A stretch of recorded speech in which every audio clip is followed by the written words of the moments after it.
To environmental groups like Greenpeace, the decision before federal cabinet should be easy. The Trudeau government has joined other countries around the world in answering sort of the call of scientists saying we need to get to zero emissions by 2050.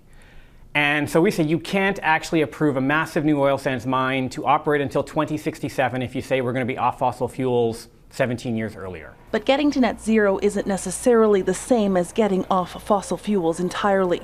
Globally, the demand for oil and gas is not expected to disappear for decades, even as the world begins to transition to a low carbon economy. As long as there is demand for fossil fuels, somebody is going to be supplying it. Still, energy companies have come to realize that as global demands shift, only the greenest will survive.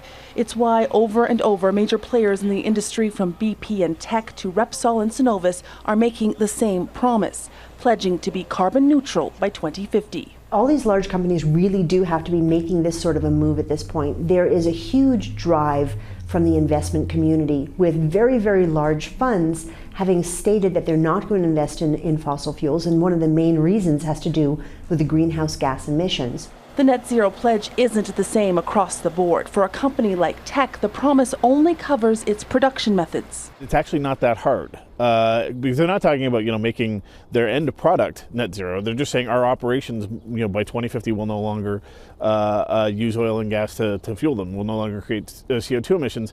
And to be honest, the technology for that already exists. BP, on the other hand, is promising to offset emissions from their products as well, a move that will require investing more heavily away from oil. So where does that leave a project like Teck Frontier? The reality is whatever the government ultimately decides may be irrelevant. The company has said it needs oil prices to rise significantly before it commits to investing in the project. Political will aside, at the moment, the project just doesn't make financial sense. Heather, Yourex-West, Global News, Calgary.